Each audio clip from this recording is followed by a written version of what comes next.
It was a quiet morning in Westminster when the whispers started. At first it was just a rumour, another piece of political gossip tossed around Parliament. But then a document began circulating, a memo, stamped confidential, and marked with the unmistakable red insignia of the Labour Party. Inside its pages was Keir Starmer's secret blueprint to reclaim the heart of British politics.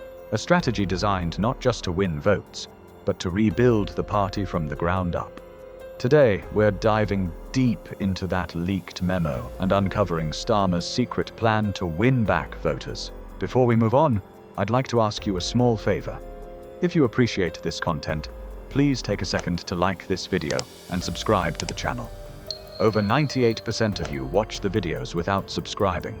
It costs you nothing, but it makes a huge difference to us. So, did you click the subscribe button? Great, thank you so much. Now, back to the video.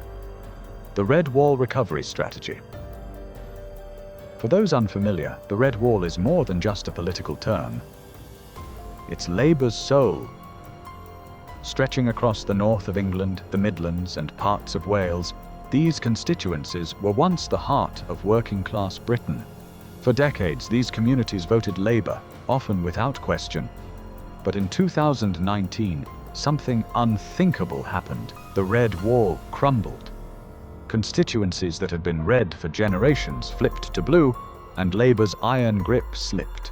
Now, according to the leaked memo, Starmer is planning a dramatic comeback with what his team calls the Red Wall Recovery Strategy. The blueprint outlines three main pillars: jobs, crime, and local investment. First, jobs. The memo describes plans to establish regional manufacturing hubs in former industrial heartlands. Think of it as a revival of British industry, investment into factories, modernized plants, and renewable energy projects. Starmer's team believes that if Labour can bring back stable, well-paying jobs to these regions, it can begin to repair the trust that's been shattered over the last decade. But it's not just about jobs. Crime is another cornerstone of this recovery strategy. The memo acknowledges that many Red Wall voters feel unsafe in their own communities. Rising crime rates, underfunded police departments, and little action from Westminster. In response, Labour plans to push for a 20% increase in police funding for these areas, along with community-driven initiatives aimed at rebuilding public trust. And then there's local investment. The leaked memo is clear. Labour must prove it cares about local communities. That means new schools, better healthcare facilities, and infrastructure projects designed to breathe life back into struggling towns. In Starmer's words, written clearly in the margins of the memo, we cannot just talk about change. We have to build it. Immigration overhaul. Now here's where things get even more interesting. One of the boldest moves outlined in Starmer's secret plan is a dramatic shift in Labour's stance on immigration. For years, the party has been accused of being too soft on border control, losing touch with working-class concerns about unchecked immigration. But the leaked document shows that Starmer is planning to change that narrative. The memo details proposals for stricter border control, enhanced visa regulations, and a clampdown on illegal immigration. In particular, it emphasizes a system where low-skilled immigration is heavily restricted unless there's a direct economic need.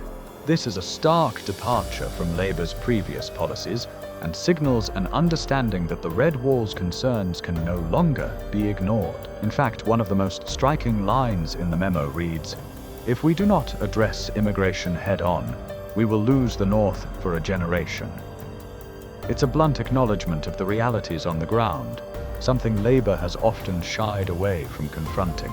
But the question is, will this be seen as a genuine shift, or just election season pandering? National Investment Plan. The third pillar of Starmer's strategy is what the memo calls the National Investment Plan.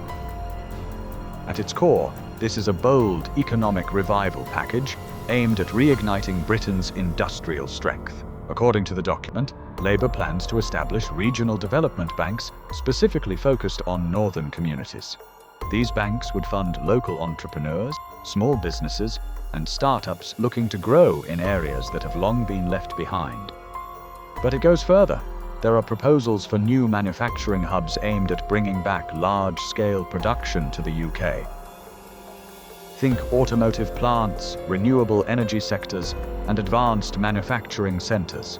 If Starmer's plan succeeds, it could not only bring jobs back to the north, but also position Britain as a leader in green technology. A double win for Labour if executed correctly. Perhaps most strikingly, the memo outlines an ambitious target: 1 million new green jobs by 2028.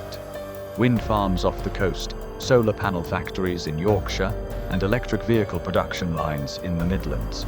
This is Labour's vision for a revitalised Britain, one that's not just sustainable, but thriving, winning back trust. Of course, strategies and promises are just words on paper. Winning back the Red Wall isn't about speeches or press releases. It's about trust. Trust that was lost when promises of levelling up turned into political theatre. The memo doesn't shy away from this reality. In one particularly candid section, it reads, "The working class does not want our words, they want our presence. We cannot win back these seats from London. We need to be on the ground." And that's part of Starmer's plan too. His team is orchestrating a massive on-the-ground campaign set to begin this summer. MPs are being deployed across Red Wall constituencies, not just for photo ops, but for extended stays. Local surgeries, community events, and even door-to-door visits are on the agenda. According to insiders, Labour is pouring unprecedented resources into rebuilding that fractured relationship, one doorstep at a time. The risks and reactions. But not everyone is convinced. The leaked memo has already sparked backlash from within Labour's own ranks. Progressive MPs are concerned that Starmer's tougher stance on immigration and his nod to heavy industry are a betrayal of Labour's modern values. Some have even called it a desperate move, an attempt to outflank the Conservatives and Reform UK on their own turf.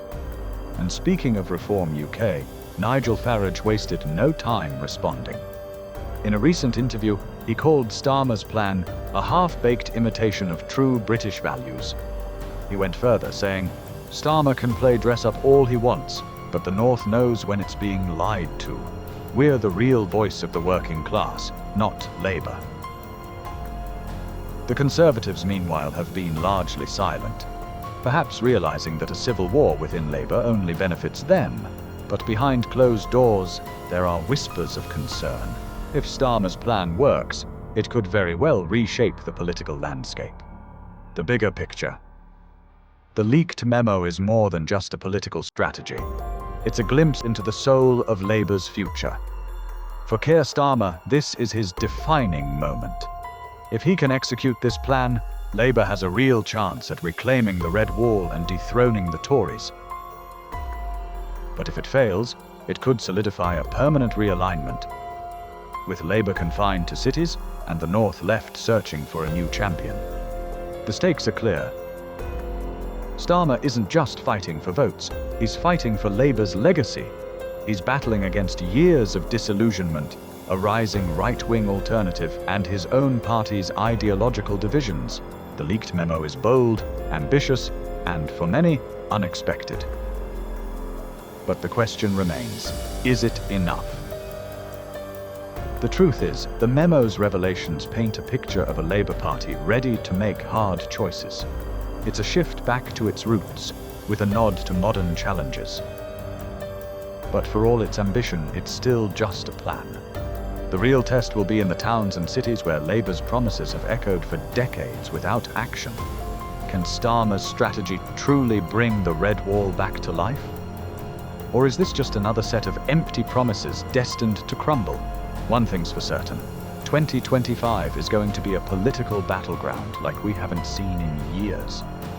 And when the dust settles, we'll finally know if Keir Starmer's secret plan was the masterstroke Labour needed, or its last gasp.